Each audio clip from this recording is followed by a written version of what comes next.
Hey fam, hey, welcome back to my channel. Wow, the challenge it's going. We are doing very well.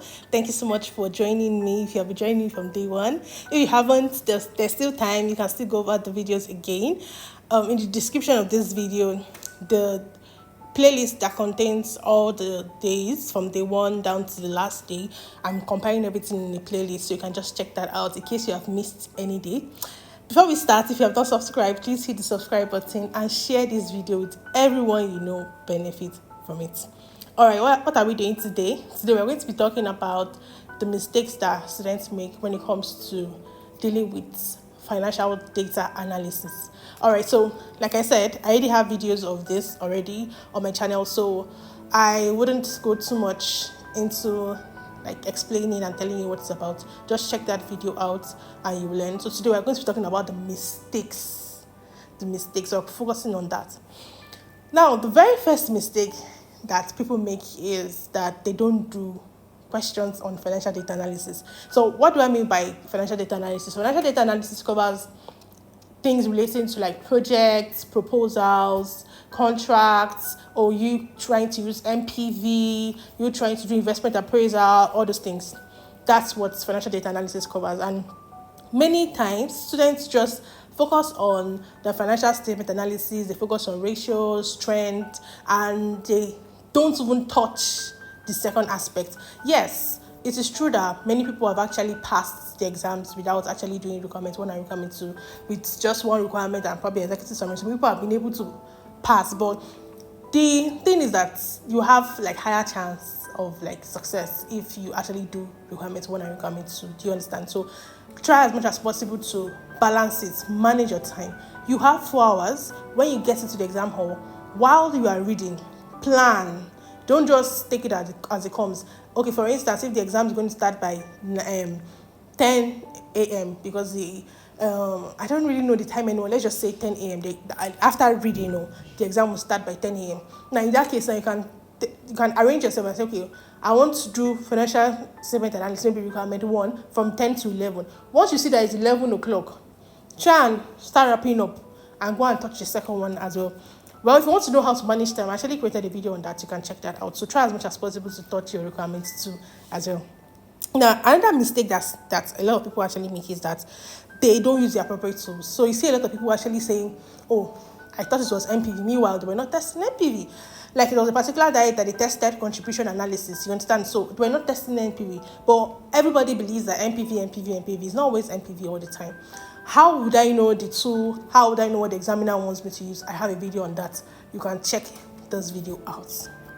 Now, another mistake again is that people have poor knowledge of financial analysis. Like some people don't even know. Now, we're even saying that one of the mistakes that people make is that they use the wrong tool.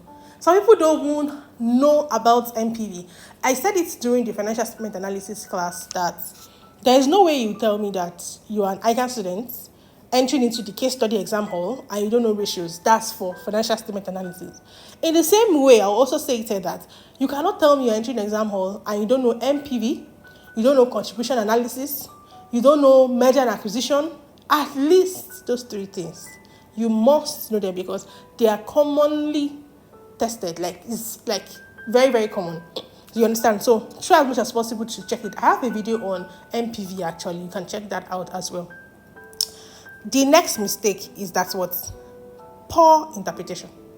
I was saying it the other day that your appendix is 8 marks, while your body of report is 32 marks. In fact, the entire body of your report for all your requirements is 64 marks. So you have to get it right.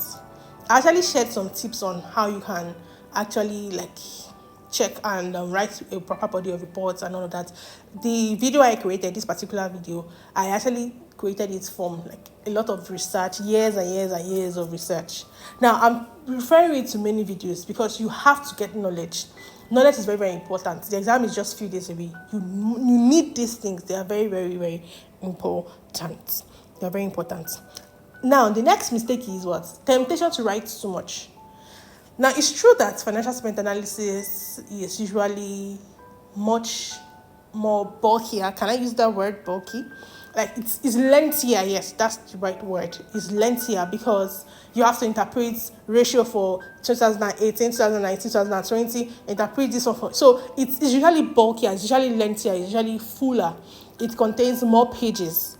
But you see that financial data analysis most times is not as much, like the number of pages that you use won't be as much as the one used for a ratio analysis question or something. So many people are always tempted, I only wrote 2 pages. I have to write 7. What do I write? What do I write? Again and again, I'll show you this part from the study text. Quality over what? Over quantity. So don't fall victim of trying to put so much, doing a lot of things. Now, the last mistake I'll mention today is inaccuracy. Now, as much as we are saying that, your appendix is just 8 marks, the body of the report is 32 marks, if you calculate A and the answer is B, you'll be interpreting B, and so it's going to affect everything. So many people are always tense that, let me just calculate, let me just do my body of report. No. You have to get it right, because it's whatever you calculate that you will interpret. Do you understand? So, like for instance, now if they say do MPV and they're saying the discount rate is 15%, and then you go and use 8% or 10% to affect every other thing. Do you understand? So try as much as possible to calm down, check your figures very well, check your question paper very well, your calculator.